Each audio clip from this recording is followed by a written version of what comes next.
I have a quick tip for you today. I want to show you a technique that I use in my maps that is called layering, or that I call layering. And it's a technique which you can use to spruce up your maps and make them more lived in and bring the maps more alive.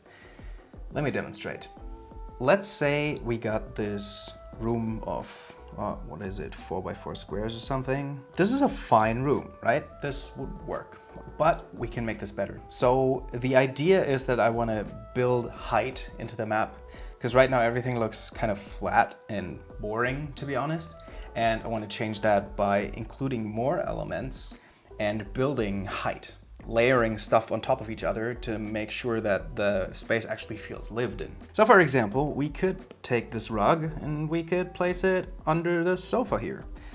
And maybe, I don't know, maybe we got another rug that could potentially be interesting as, I don't know, if we scale it down a little bit. Actually, no, let's take this one. This has the perfect size. And I want to just have it peeking out. Another thing we could do is, for example, someone could have left a sword underneath the bed, or maybe a book, something like that. So small little details that we can place into it, that we can also push under things. So something like that would be clothing, or we could use a book, we could use some weaponry, or a shield maybe. So we're gonna check that out and see if that works. So we have a shield here. We can't really place it underneath because it's at an angle, but we can use it to like lay it against the sofa.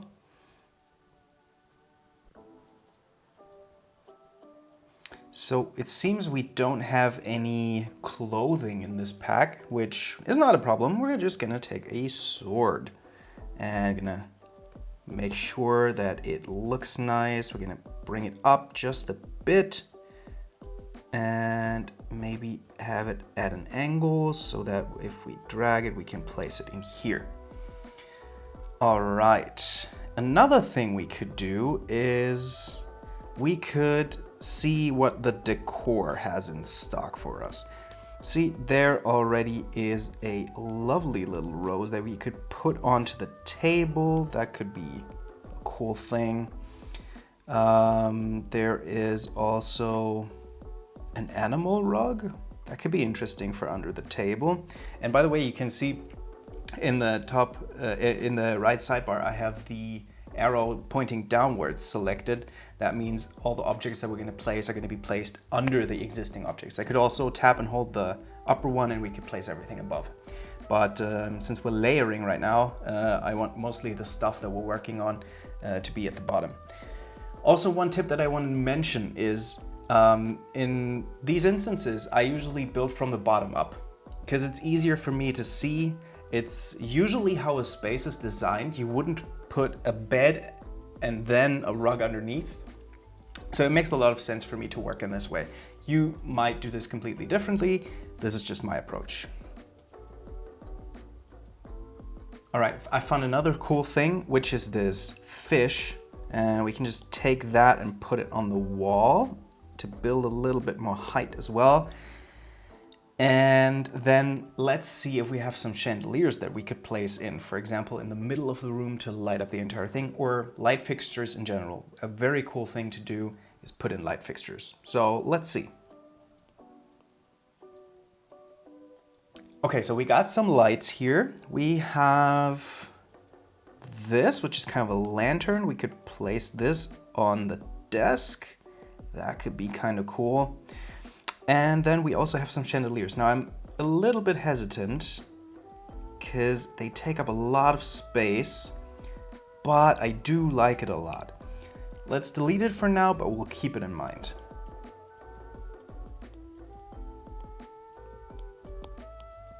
Okay, so I feel like this already feels a lot better than before.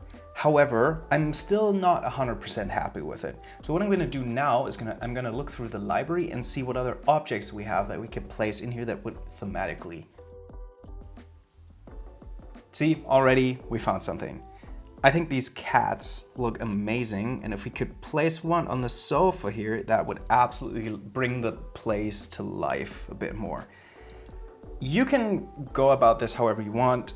I love this because this is usually the technique that I use to liven things up and make it a bit more interesting to play in, because you can already see that there is a lot more interest in this map if we compare it from the before and the after.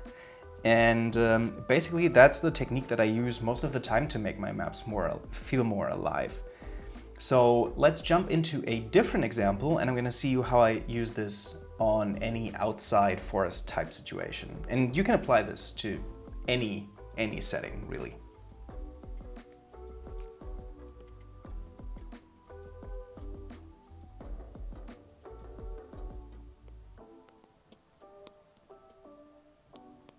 Okay, so let's say this is the map that we're working with right now. And obviously it's a bit boring, right? So we're gonna take the same approach and we're gonna see how we can spice things up a little bit more. So the first thing that I wanna do is I wanna see if I can get some bushes. Already I'm seeing that there's a couple of bushes in here that I would like.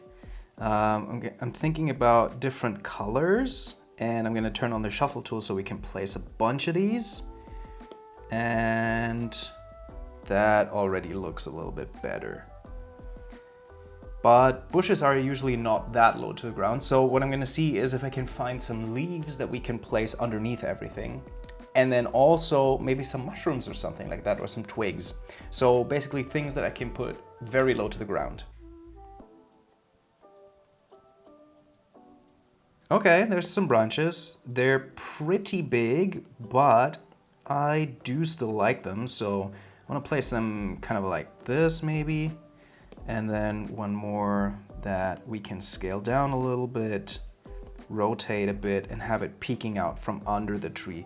It kind of looks like some roots, or you know, just a twig that was tossed there. Okay, so it seems like we don't have any leaves, but oh, actually we do. They're just not called leaves in this pack. So maybe let's take those, scale them down, and then we can, scale them down a bit. And then we can just place them underneath some of the trees to add a bit more visual interest as well. I like the fact that they're kind of beige, brown, I would say, because obviously if they fall down, they would slowly wither away and basically dry up, which would make them look like this. Okay, so that looks pretty good to me already in the top left corner. However, I am still missing some details in the bottom right. So we're gonna see, maybe we can add some rocks or some other things that we could use to spice things up a bit.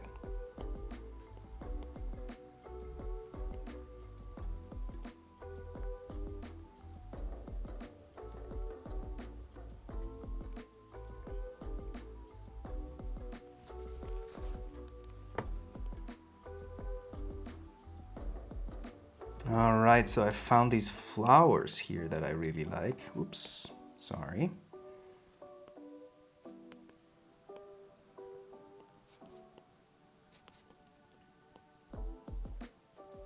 Okay, and also let me obviously draw your attention to the elephant in the room. I placed a rock or boulder formation in the bottom right and then added I think it was a cloud or something that had somewhat the same color as the water, and place it around it so it looks like the water is breaking and the waves are kind of crashing against that rock. So I think that looks pretty good. Obviously I would go much further on a not quick tip type map, but if I was actually working on a map. But for me, this is already going in the right direction, and I think you get the point. The idea is really to start super low and add some debris or scattered terrain at the bottom, and then layer up as you go, just so you have some visual depth in the map. And I'm going to show you the before and after of both of these now as well.